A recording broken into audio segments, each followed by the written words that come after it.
Hello, good morning students. पिछली class में हमने लेसन नंबर 4 एंड 5 चांद से थोड़ी सी गप्पे एक पोयम थी और अक्षरों का महत्व लेसन नंबर 5 हमने पढ़ा था। अक्षरों के क्या महत्व है हमारे जीवन में और अक्षर नहीं होते तो क्या होता। आज इस क्लास में हम लेसन नंबर 6 पार नज़र के पढ़ेंगे। इसके क्वेश्चन आंसर्स भी आपको करने हैं और ये चैप्टर वापस से आपको घर पर भी बैठे बैठे इसको रीड करना है और रीडिंग डेली किया करो ताकि आपको हिंदी की रीडिंग अच्छे से आ जाए। तो पार नज़र के स्टार्ट है। वह एक सुरंग नुमा रास्ता था। सुरंग जानते हैं आप, जो अंडरग्राउंड बनाई जाती है और पतली सी होती है। आम आदमी के लिए इस रास्ते से होते हुए जाने की मनाही थी। आम आदमी यानी जनरल लोग, जो सामान्य लोग, कोई भी उस जगह पर आने और जाने में उस पर पाबंदी थी। लेकिन छोटू ने एक दिन अपने पापा का सिक्योरिटी पास लिया और जा पहुंचा सुरंग में। फिर क्या हुआ? उस सुरंग में छोटे बच्चे होते ही हैं, जिज्ञासु होते हैं, मन में बहुत जिज्ञासाएं होती है कि जब पापा उस जगह पर रोज जाते हैं, लेकिन उनके पापा को भी जाने के लिए एक पास की ज़रूरत होती थी और वो पास छोटू के हाथ में लग गया था। जिससे क्या हुआ, और उस जिज्ञासु मन के कारण जो छोटू था वो उस सुरंग के वहाँ रास्ते पर पहुँच गया। फिर क्या होता है? छोटू, कितनी बार कहा तुमसे उस तरफ मत जाया करो। कि जब जैसे ही वो सुरंग के उस तरफ पहुंचा, उस रूम में पहुंचा, वैसे ही पीछे से किसी ने उसको आवाज़ लगाई कि तुम्हें वहाँ जाने के लिए मना किया हुआ है, लेकिन फिर भी तुम वहाँ पर पहुँच जाते हो। फिर पापा क्यों जाते हैं उस तरफ रोज रोज? क्योंकि पापा का तो काम था, इसलिए उन्हें रोज जाना पड़ता था। लेकिन वो छोटा था तो उसके मन में यही क्वेश्चन था कि जब पापा रोज रोज वहाँ जा सकते हैं तो हम क्यों नहीं जा सकते। तो पापा को काम पर जाना होता है, ये शब्द थे उसकी माँ के। रोजाना यही वार्तालाप हुआ करता था छोटू की माँ और छोटू के बीच में। तो छोटू की माँ थी, वो उसे वहाँ जाने के लिए मना करते थे, लेकिन बच्चे बहुत जिज्ञासु होते हैं, जानने की इच्छा होती है कि जब पापा उस तरफ रोज रोज चले जाते हैं तो हम क्यों नहीं जा सकते, और वहाँ जाते हैं तो पापा क्या काम करते हैं। ठीक है, लेकिन उनकी माँ उसको बार बार में उसको वहाँ जाने से रोक देती थी। छोटू की माँ और छोटू के बीच में यही वार्तालाप डेली होती थी। उस तरफ एक सुरंग नुमा रास्ता था और छोटू के पापा इसी सुरंग में होते हुए काम पर जाया करते थे। आम आदमी के लिए इस रास्ते से जाने की मनाही थी। ठीक है, कोई भी नहीं जा सकता था। जिसके पास सिर्फ उस सुरंग में जाने का पास होता था वही उस सुरंग में जा सकता था। चंद चुनिंदा लोग, चुनिंदा यानी चुने हुए लोग, जो उस सुरंग में काम करते थे, सिर्फ वो ही लोग जा सकते थे। लोग ही इस सुरंग नुमा रास्ते का इस्तेमाल कर सकते थे और छोटू के पापा इन्हीं चुनिंदा लोगों में से एक थे। ठीक है, जो उस सुरंग में काम करते थे वही लोग जा सकते थे और छोटू के पापा भी उस सुरंग में काम करते थे, इसलिए केवल वही वहाँ पर जा सकते थे। आज छुट्टी थी और छोटू के पापा घर पर ही आराम फरमा रहे थे। नज़र बचाकर चोरी छिपे छोटू ने पापा का सिक्योरिटी पास हथिया ही लिया। फिर वापस उसने वही कोशिश की और जो पास था, सिक्योरिटी पास यानी उस सुरंग में जाने का पास, वो उसने ले लिया और चल दिया सुरंग की तरफ। वैसे तो उनकी पूरी कॉलोनी ही जमीन के नीचे बसी थी। यह जो सुरंगनुमा रास्ता था, अंदर दिए जल रहे थे। प्रवेश करने से पहले एक बंद दरवाजे का सामना करना पड़ता था। उस सुरंग में जाने के लिए पहले एक दरवाज़ा था, वहाँ पर सबसे पहले जाना पड़ता था, वहाँ रहना पड़ता था खड़ा। दरवाजे में एक खांचा बना हुआ था। खांचा यानी कि एक रास्ता सा, मतलब चौकोर सा, कोई बॉक्स जैसा ही कोई रास्ता बना हुआ था।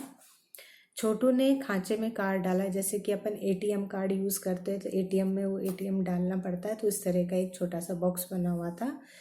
तो उसी बॉक्स में जो ये छोटू था उसने उस कार्ड को डाला। तुरंत दरवाजा खुल गया। ठीक है, छोटू ने सुरंग में प्रवेश किया।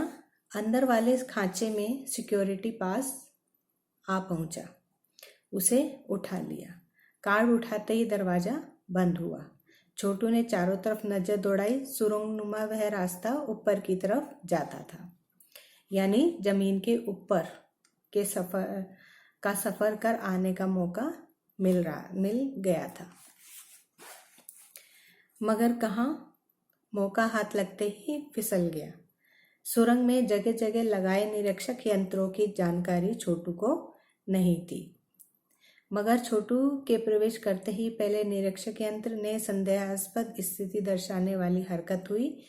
इतने छोटे कद का व्यक्ति सुरंग में कैसे आया, यानी कि जगह जगह कैमरास वगैरह लगे हुए थे। जो सुरंग में लोग काम करते थे उनकी हर हरकतों पर वो ध्यान रखते थे। तो एक जो सबसे पहले जब वो पहुंचा था तो वहाँ पर एक यंत्र लगा हुआ था जो ये निरीक्षण करता था कि व्यक्ति यहीं का है या नहीं। तो वो भी जो निरीक्षक यंत्र था वो भी एकदम से थोड़ा वो हुआ, उसको भी शक कि भाई इतने छोटा सा जो कद वाला व्यक्ति है वो इस सुरंग में काम करता है या नहीं। तो दूसरे निरीक्षक यंत्र में ने तुरंत छोटू की तस्वीर खींच ली। किसी एक नियंत्रण कक्ष में इस तस्वीर की जांच की गई और खतरे की सूचना दी गई। मतलब कि सब पहचान जाते हैं क्योंकि इतने छोटे हैं, वो इस सुरंग में काम नहीं करते थे और जगह जगह इसी तरीके के इन्वेस्टिगेटर्स जो मशीन्स लगी हुई थी, जिससे क्या होता था कि वो लोगों को पहचान जाती थी और कि कोई ये इस सुरंग में काम करता है या नहीं करता है। तो ऐसे ही फर्स्ट वाले को शक हुआ, दूसरे यंत्र के पास पहुंचा तो वहाँ पर फोटो स्कैन हो गई और स्कैन होकर के उस पर इन्वेस्टिगेशन होने लग गई। लेकिन वो इन्वेस्टिगेशन क्या थी, शक में आ गई थी। ठीक है, तो उन यंत्रों को ये पता चल गया कि ये कोई अजनबी है और यहाँ पर जो है वो खतरा हो सकता है इससे। इन सारी गतिविधियों से अनजान छोटू आगे बढ़ रहा था। तभी जाने कहाँ से सिपाही दौड़े चले आए। छोटू को पकड़कर वापस घर छोड़ दिया गया। ठीक है, तो इस तरह से ऐसे यंत्र होते हैं और ऐसी जो सुरंग होती है जो भी बहुत ही सीक्रेट होती है, तो वहाँ पर ही कोई ऐसे वैसे नहीं जा सकते हैं। तो वहाँ पर पहले पूरा निरीक्षण होता है, उसके बाद ही कोई आगे चल सकता है। तो जब उसकी फ़ोटो स्कैन हो गई थी तो उन यंत्रों ने ये बता दिया था कि ये यहाँ पर काम करने वाला नहीं है, कोई अजनबी है। तो उसी अजनबी को पकड़ने के लिए जो बेल बज जाती है, जिससे ये अलर्ट हो जाते हैं कि कोई प्रॉब्लम है। तो वहाँ पर जो भी सिपाही थे, काम करने वाले थे, वो उसने छोटू को पकड़ लिया और वापस उसके घर पर पहुँचा दिया। घर पर माँ छोटू का इंतजार कर रही थी। बस अब छोटू की खैरियत ना थी, क्योंकि वो बिना बताए गया था और पापा का पास भी चोरी करके लेकर गया था। छोटू के पापा न होते तो छोटू का बचना मुश्किल था। छोड़ो भी, मैं इसे समझा दूंगी सब, फिर वह ऐसी गलती कभी नहीं करेगा। पापा ने छोटू को बचा लिया। मैं जहाँ काम करता हूँ ना, वह क्षेत्र जमीन के ऊपर है। आम आदमी वहाँ नहीं जा सकता, क्योंकि वहाँ के माहौल में जी नहीं सकता। तो फिर आप कैसे जाते हैं वहाँ? छोटू का सवाल लाजमी था। मैं वहाँ एक खास किस्म का स्पेस सूट पहनकर जाता हूँ। इस स्पेस सूट से मुझे ऑक्सीजन मिलता है, जिससे मैं सांस ले सकता हूँ। ठीक है, स्पेस में काम करने वाले हैं ये। और वहाँ पर आप लोग देखते ही हो, टीवी में कभी कभी बताते हैं कि स्पेस में जाने के लिए एक स्पेशल सूट होता है जिसमें ऑक्सीजन लगा होता है, ऑक्सीजन मास्क लगा होता है, जिससे कि वो लोग श्वास आसानी से ले सकते हैं। इसी स्पेस सूट की वजह से बाहर की ठंड में मैं अपने आप को बचा सकता हूँ।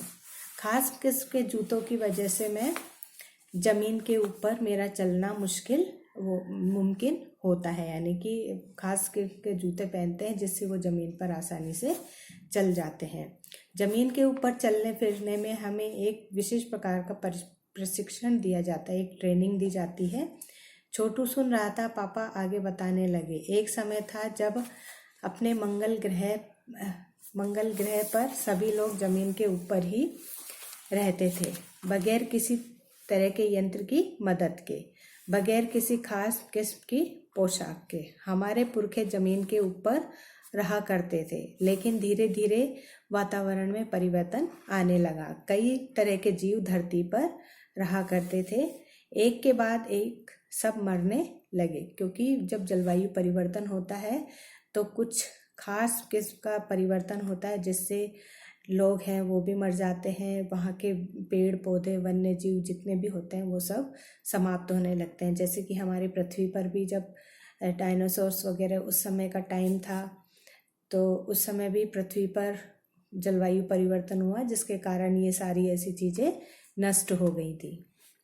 तो उसी तरीके से धीरे धीरे जब जैसे जलवायु परिवर्तन होता है तो उसकी वजह से जो पहले का था वो सब कुछ नष्ट हो जाता है। कई तरह के जीव धरती पर रहा करते थे, एक के बाद एक सब मरने लगे। इस परिवर्तन की जड़ में था सूरज में हुआ परिवर्तन। सूरज से हमें रोशनी मिलती है, उष्णता मिलती है यानी कि गर्मी मिलती है। इन्हीं तत्वों से जीवों का पोषण होता है। सूरज में परिवर्तन होते ही यहाँ का प्राकृतिक संतुलन भी बिगड़ जाता है, क्योंकि अगर गर्मी तेज होती है तो सब कुछ नष्ट होने लग जाता है, सब जलने लग जाता है।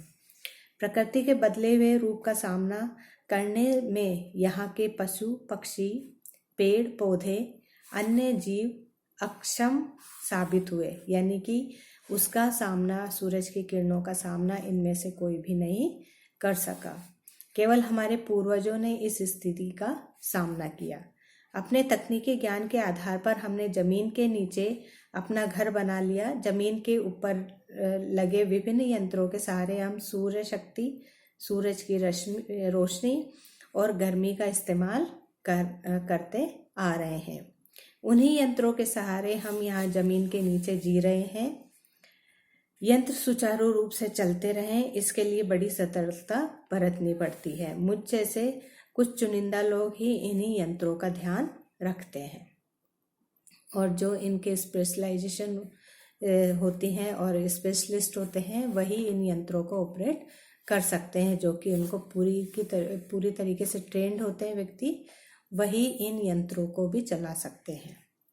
बड़ा हो जाऊंगा तो मैं भी यही काम करूंगा। छोटू ने अपनी मंशा जाहिर की कि जैसे आप काम करते हो वैसे ही जब मैं बड़ा हो जाऊंगा तो मैं भी इन्हीं यंत्रों पर काम करूंगा। बिल्कुल, मगर इसके लिए खूब पढ़ना होगा, माँ और पापा की बात सुननी होगी। ठीक है, अपन बड़ों का कहना मानते हैं और वो जैसा कहते हैं हम वैसा ही करते हैं, तो हम अपनी लाइफ में सक्सेस हो जाते हैं। और अगर हम उनकी बातों को अवॉइड करते हैं, उनका कहना नहीं मानते, तो हम फेल हो जाते हैं हर चीज़ में। दूसरे दिन छोटू के पापा काम पर चले गए। देखा तो कंट्रोल रूम का वातावरण बदला बदला सा था। शिफ्ट खत्म कर घर जा रहे स्टाफ के प्रमुख ने टीवी स्क्रीन की तरफ इशारा किया। स्क्रीन पर एक बिंदु झलक रहा था। वह बताने लगा कि यह कोई आसमान का तारा नहीं, क्योंकि कंप्यूटर से पता चल रहा था कि यह अपनी जगह अडिग नहीं रहा है। पिछले कुछ घंटों के दौरान इसने अपने जगह बदली है। कंप्यूटर के अनुसार यह हमारी धरती की तरफ बढ़ता आ रहा है। उन लोगों ने कंप्यूटर पे ऐसा कुछ देखा है जो कि या तो पृथ्वी के लिए हानिकारक होगा या फिर कोई ऐसी चीज़ है जो कि कभी नहीं देखी गई है। अंतरिक्ष यान तो नहीं है, छोटू के पापा ने अपना संदेह प्रकट किया, क्योंकि जैसे कभी कभी होते हैं स्पेसशिप बहुत सारी आती रहती हैं, घूमती रहती हैं, तो इनको संदेह हुआ कि कहीं ये स्पेसशिप यानी कि अंतरिक्ष यान तो नहीं है। संदेह हमें भी है, आप सब इस पर बराबर ध्यान रखिएगा, क्योंकि कुछ स्पेशल चीज़ दिख रही थी, इसलिए सभी को अलर्ट किया था कि इस चीज़ पर ध्यान देना, कोई इससे नज़र नहीं हटाना। छोटू के पापा सोच में डूब गए कि ये वाकई में हो क्या सकता है, क्योंकि जब कोई अजीब सी चीज़ देखते हैं तो उस चीज़ को सबसे पहले यही होता है कि क्या हो सकती है। कई क्वेश्चंस अपने दिमाग में आ जाते हैं, क्या हो सकता है, क्या नहीं हो सकता, ये हमारे लिए हार्मफुल है या नहीं है, किस तरह की चीज़ है ये। तो क्या सचमुच अंतरिक्ष यान होगा, कहाँ से आ रहा होगा, सौरमंडल में हमारी धरती के अलावा और कौन से ग्रह पर जीवों का अस्तित्व होगा, ये सारे क्वेश्चंस हमारे दिमाग में आते रहते हैं। कैसे हो सकता है, और अगर होगा तो भी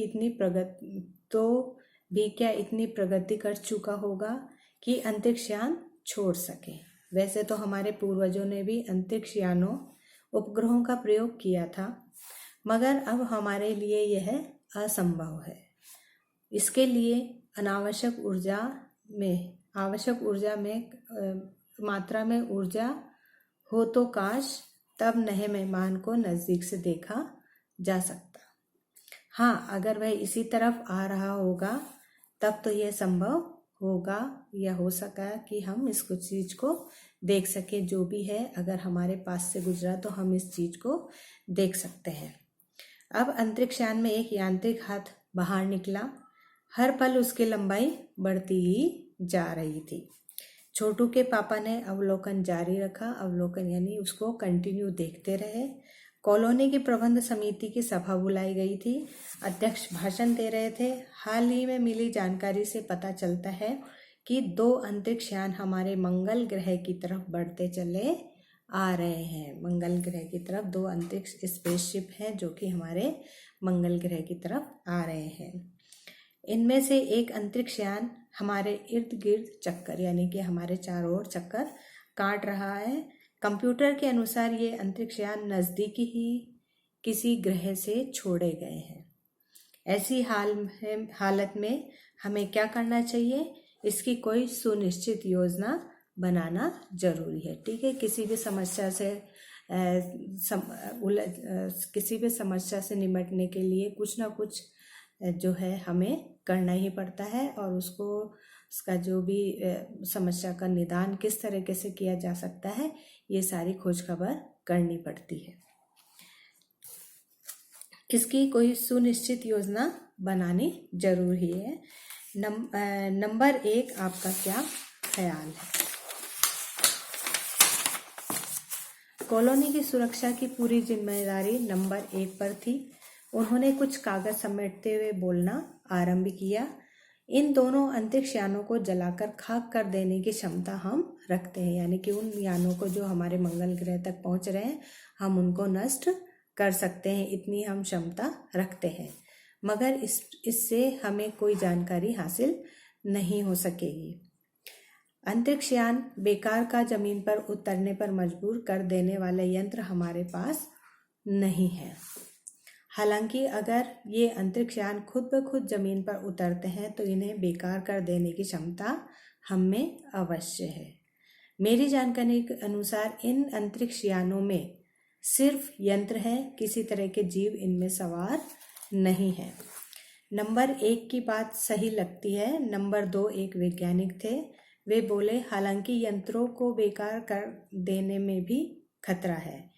इनमें बेकार होते ही दूसरे ग्रह के लोग हमारे बारे में जान जाएंगे, इसलिए मेरी राय में हमें सिर्फ अवलोकन करते रहना ही चाहिए। ठीक है, वहाँ डिस्कशन चल रहा है कि इस चीज़ का क्या करें, अंतरिक्ष यान को रास्ते में ही बेकार कर दें या ज़मीन पर उतरे जब ही उसके यंत्रों को खराब करें, या फिर दूसरे वैज्ञानिक ये बोलते हैं अगर ऐसा हुआ तो हमारी जो भी जानकारी है सब दूसरी जगह तक है, वहाँ पर दूसरे ग्रहों तक आसानी से हमारी पहुँच सकती है। तो इसलिए ये डिस्कशन चल रहा है कि हमें क्या करना चाहिए। कुछ कहते हैं इसको हमें देखते ही रहना चाहिए और कोई भी इसके खिलाफ एक्शन नहीं लेना चाहिए। जहाँ तक हो सके हमें अपने अस्तित्व को छिपाए ही रखना चाहिए और किसी के सामने उजागर नहीं करना है। इसलिए ये अंतरिक्ष यान आ रहे हैं तो आने दो, इनको सिर्फ देखते रहो कि आगे क्या करना है, क्योंकि हो सकता है जिन लोगों ने अंतरिक्ष यान भेजे हैं वे कल ही इनसे भी बड़े सक्षम अंतरिक्ष यान भेजे। हमें यहाँ का प्रबंध कुछ इस तरह रखना चाहिए जिससे इन यंत्रों को यह गलतफहमी हो कि इस जमीन पर कोई भी चीज़ इतनी महत्वपूर्ण नहीं है कि जिससे वे लाभ उठा सके। अध्यक्ष महोदय, मैं ये दरख्वास्त करता हूँ, यानी कि ये अपील करता हूँ या कहता हूँ कि इस तरह का प्रबंध हमारे यहाँ किया जाए। नंबर 3, सामाजिक व्यवस्था का काम करते थे। मतलब जो यहाँ पर वैज्ञानिक जो काम कर रहे थे उनके उनको नंबर दिए गए थे। वो 1, 2, 3, 4 इस तरह से वैज्ञानिकों के नाम नहीं दिए गए हैं, वो सिर्फ नंबर से ही पहचाने जाते थे। उनकी बात के जवाब में अध्यक्ष कुछ बोलने जा ही रहे थे कि फ़ोन की घंटी बजी। अध्यक्ष ने चौगा उठाया, यानी कि फ़ोन का जो होता है ना, वो उसको कहते हैं चौगा। 1 मिनट बाद सभा का संबोधित करते हुए उन्होंने कहा, भाइयों, अंतरिक्ष यान क्रमांक 1 हमारी ज़मीन पर उतर चुका है। एक अंतरिक्ष यान उनकी ज़मीन पर उतर गया है और दूसरा है वो अभी चल ही रहा है। वह दिन छोटू के लिए बड़ा ही महत्वपूर्ण दिन था। पापा इसे कंट्रोल रूम में ले गए। यहाँ से अंतरिक्ष यान क्रमांक का साफ नज़र आ रहा था। कैसा अजीब लग रहा है यहाँ, इसके अंदर क्या होगा पापा? छोटू ने पूछा। अभी नहीं बताया जा सकता, दूर से ही इसका निरीक्षण जारी है। उस पर बराबर हमारा ध्यान है, यानी कि जो अंतरिक्ष यान आ रहे हैं उस पर से उनका कंट्रोल हटानी है और उसको कंटिन्यू उसको देखा जा रहा है और उसके हर अंग पर हमारा नियंत्रण है। वक्त आने पर ही हम अपना अलग कदम उठाएंगे। जब ये होगा कि ये अटैकर है, अटैक कर सकता है, या कोई दूसरा है जो यान है वो हमें नुकसान पहुंचा सकता है, तभी हम अपना कदम आगे बढ़ाएंगे। अदरवाइज जैसा है हम वैसे ही इसको देखते रहेंगे। छोटू के पापा ने बताया। उन्होंने छोटू को एक कंसोल दिखाया जिस पर कई बटन थे। ठीक है, जैसे कि अपने कंप्यूटर का कीबोर्ड होता है, उसी तरीके से एक कंसोलर था जिसमें कई तरीके के बटन थे। अब अंतरिक्ष यान से एक यांत्रिक हाथ बाहर निकला। जो अंतरिक्ष यान बाहर से आ रहे थे उसमें से एक हाथ बाहर निकला जो हर पल उसकी लंबाई बढ़ती जा रही थी और वह शायद ज़मीन तक पहुंचकर मिट्टी उकेर लेना चाहता, यानी कि हाथ जो आया था, यानी मिट्टी को खरोच करके मिट्टी को हाथ में ले करके जाना चाह रहा था। ये सब लोग स्क्रीन पर दिखाई दे रहे थे। ये सारे के सारे वो कंप्यूटर पे बैठे हुए थे, वो सब देख रहे थे। अंतरिक्ष यान की इस हरकत को ध्यान से देख रहे थे। सिवा एक के उसका ध्यान कहीं और ही था। वो था छोटू, जो कि कहीं इधर उधर उसका ध्यान था। उसका ध्यान बटनों पर था कि कितने सारे बटन हैं ये, और बाकी के जो थे सब टीवी स्क्रीन पर देख रहे थे कि अंतरिक्ष यान से जो हाथ निकल रहा है वो क्या कर रहा है। छोटू का सारा ध्यान था कंसोल पर, पैनल पर। कंसोल का एक बटन दबाने की अपनी इच्छा को वह रोक नहीं पाया। वह लाल बटन उसे बरबस उसकी तरफ खींचे जा रहा था। बार बार में वो देखे जा रहा था, लेकिन उसका जो रेड बटन था वो अट्रैक्टिव था और उसको अपनी तरफ खींच रहा था। और सहसा खतरे की घंटी बजी। सबकी निगाहें कंसोल पर की तरफ मुड़ी। पापा ने छोटू को अपनी तरफ खींचते हुए एक झापड़ रसीद कर दिया, यानी कि उसकी पिटाई लगा दी वहाँ पर कि बिना पूछे ही किसी चीज़ को नहीं छेड़ना है, लेकिन उसने उस बटन को दबा दिया था और लाल बटन का पूर्व स्थिति में ला रखा। मगर उस तरफ सब अब अंतरिक्ष यान में उस यांत्रिक हाथ की हरकतें सहसा ही रुक गई थी। जैसे ही बटन दबा दिया था तो वहाँ पर थी जो खतरे की घंटी बज गई थी।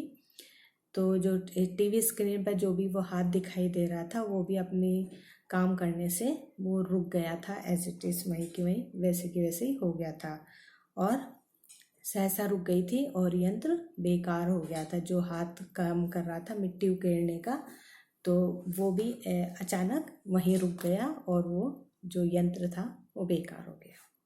उधर पृथ्वी पर national aeronautics and space administration, यानी कि नासा, जो कि अंतरिक्ष यान वगैरह भेजता है नासा, वो द्वारा प्रस्तुत वक्तव्य ने सबका ध्यान अपनी ओर आकर्षित कर लिया। मंगल की धरती पर उतरा हुआ अंतरिक्ष यान वाइकिंग अपना निर्धारित कार्य कर रहा है।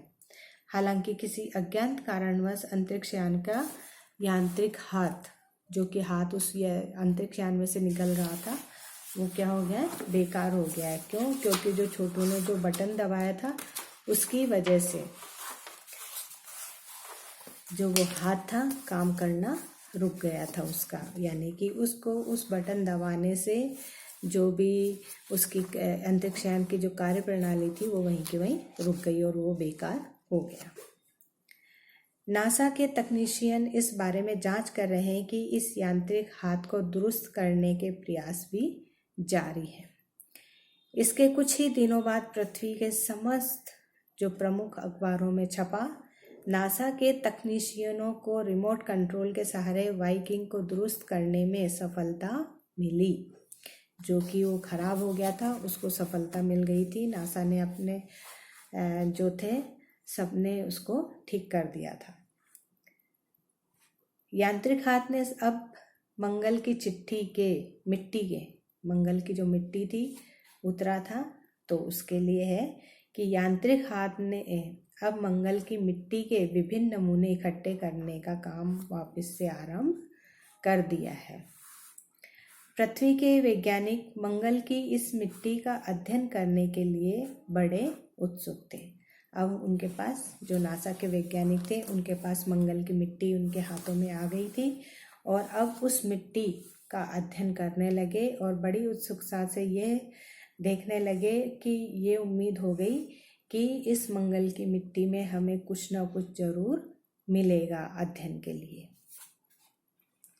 तो पृथ्वी के वैज्ञानिक मंगल की इस मिट्टी का अध्ययन करने के लिए बड़े उत्सुक थे।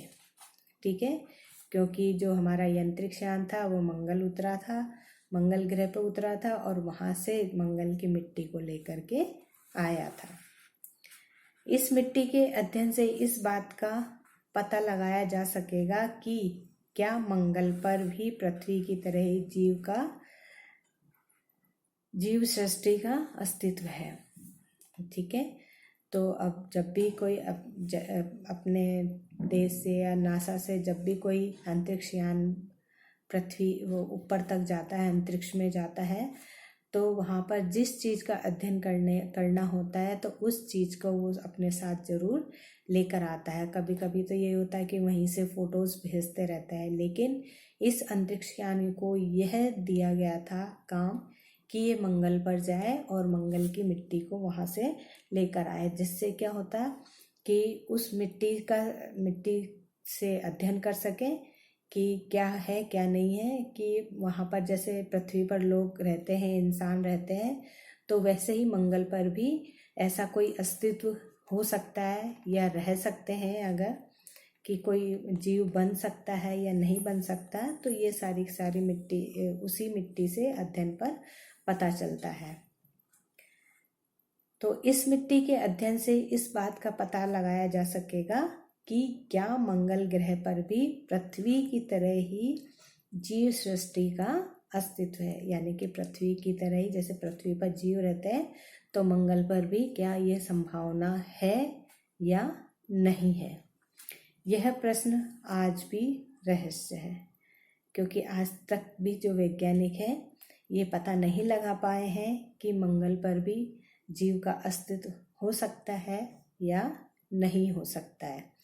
तो इसकी रिसर्च हमेशा चलती रहती है और जो हमारे देश है, हमारे देश के जो वैज्ञानिक है, ये समय समय पर अंतरिक्ष में जो अपने यान है वो भेजते रहते हैं अलग अलग जानकारियों के लिए, जो अभी अलग अलग जानकारियाँ हर तरीके से, चाहे वो मौसम की हो या हमारे दूसरे ग्रह के बारे में अगर हमें कुछ जानना हो तो वहाँ का भी हमें ये पता चल जाता है। ठीक है, तो आज हमें अंतरिक्ष की जानकारी क्यों है? इन अंतरिक्ष यानों की वजह से ही है, क्योंकि ये बार बार में जब ये देश की तरफ से छोड़े गए थे तो अलग अलग जानकारियों के उद्देश्य से इनको जो छोड़ा गया था, और आज के समय में हमें अंतरिक्ष में इतनी ज़्यादा जानकारी हो चुकी है कि हम ये पता कर सकते हैं कि हमारे अंतरिक्ष में आज भी क्या क्या है। और हमारे जो नासा के वैज्ञानिक हैं वो अभी भी जगह जगह पर बाहर ये अंतरिक्ष यानों को छोड़ते हैं और अंतरिक्ष के बारे में अधिक से अधिक जानकारी वहाँ से जुटा लेते हैं। ठीक है, लेकिन अभी मंगल पर जीव अस्तित्व हो सकता है या नहीं हो सकता, इसकी अभी भी कोई जानकारी हमें नहीं है। तो आज का हमारा ये चैप्टर था पार नज़र के। तो ये अंतरिक्ष के बारे में था और हमारे जो मंगल ग्रह पर जो प्राणी उनको बताया गया था शायद एलियन, और हमारी पृथ्वी से जो वो हाथ वाला ग्रह छोड़ा गया था वो हमारी पृथ्वी का ही था, ताकि मंगल की जानकारी उन्हें पूरी तरीके से मिल सके।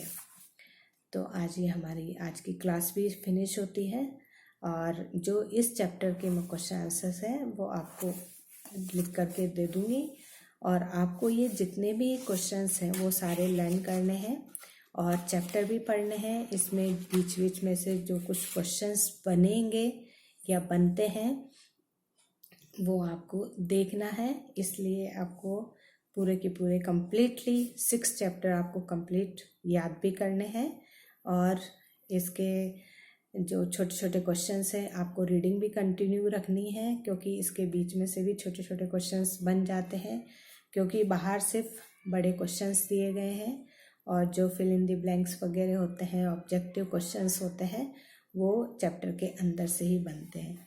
इसलिए आपको हिंदी के जितने भी चैप्टर हैं वो सारे आपको याद करने हैं और इस चैप्टर के क्वेश्चन आंसर्स मैं आपको दे दूँगी, तो आप लोग इसको नीट एंड क्लीन राइटिंग में आपको करना है। ठीक है, आपको चैप्टर समझ में आ गया होगा। Now today's class is over. Thank you, have a nice day.